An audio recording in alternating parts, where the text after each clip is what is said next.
Hey everybody, recovery and transformation video today. Wanted to talk a bit about my relapse. I talk about it often, but I wanted to do a thought exercise with everyone today. So this is for people with substance use disorder and people without. And before I start that, I want to say like two things. First, when I talk about this and the experience I had with it, I make it very clear and prescient that the consequences I faced for what I did were absolutely fair, just, and correct. So if I talk about the difficulties of going through the experience, I'm never trying to mitigate my responsibility for any of that. So I just want to say that. And the second thing is, when I start this thought exercise, if you find yourself saying, oh, I can't relate to that because I never was a criminal, or any other separating indicator you want to use, turn off the video and please don't watch my content. There's very few things I like less than self-righteousness.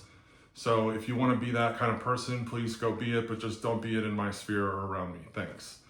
So the thought exercise is this. I want you to think about, take a minute, and I want you to think about the worst thing that you have ever done. The worst thing you have ever done. Now I want you to think about that thing, and I want you to think that someone comes up to you and says, you don't know them, they're not in your immediate sphere. They come up to you and they say, look, I know about this, and the whole world is going to know about it. Everybody you love and care about, anybody who knows you, everyone is going to know about this some point in the future, but you don't know when and I don't know when. Just know that that's coming.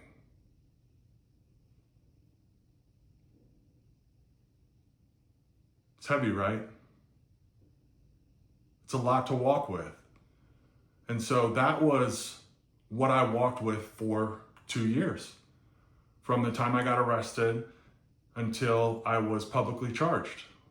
For 2 years, I walked with that. And it was the beginning of this force of being present in my life.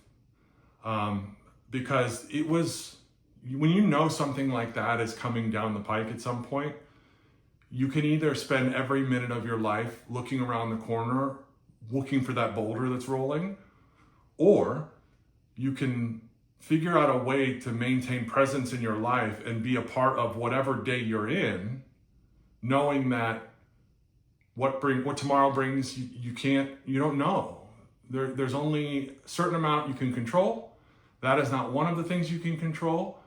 You can control your attitudes and your behaviors, and stay present, stay in the moment, be useful and helpful, and do the best you can with the day. And so I built a lot of disciplines in my life that would help me engage in that behavior. Because I can think about that all I want, but it's a matter of tying my heart space and my head space together, and building that kind of presence. And we talk about that kind of in the coaching strategies, daily habits stuff, and the authenticity and purpose stuff. But this is what I wanted to do today, is just talk about what that experience was like. Now, after that 2 years and that charge became public, there was another 2.5 years after that before I was actually sentenced. So, I talked about the beginning of building that presence. Here was another 2.5 year span of that forced presence of, okay, am I going to federal prison or not? What is that going to look like? What is my future like with this woman who I'm in love with? Will we be able to get married, or when will that be? Because if I have to go serve time, we have to put that on the back burner. Like all these things that I didn't have control over really forced me to maintain presence and remember that I had the day. And I will tell you, I never want anyone to go through an experience like I went through. And I hope no one else does. I'm sure people will. People do it every day. They go through those kind of things. But I will tell you, I am grateful for it, for that fact. There's a myriad of reasons why I'm grateful for it, but really one of the primary ones is that it forced presence upon me in a way I never would have had otherwise. So I'm grateful for that. Have a great day, guys.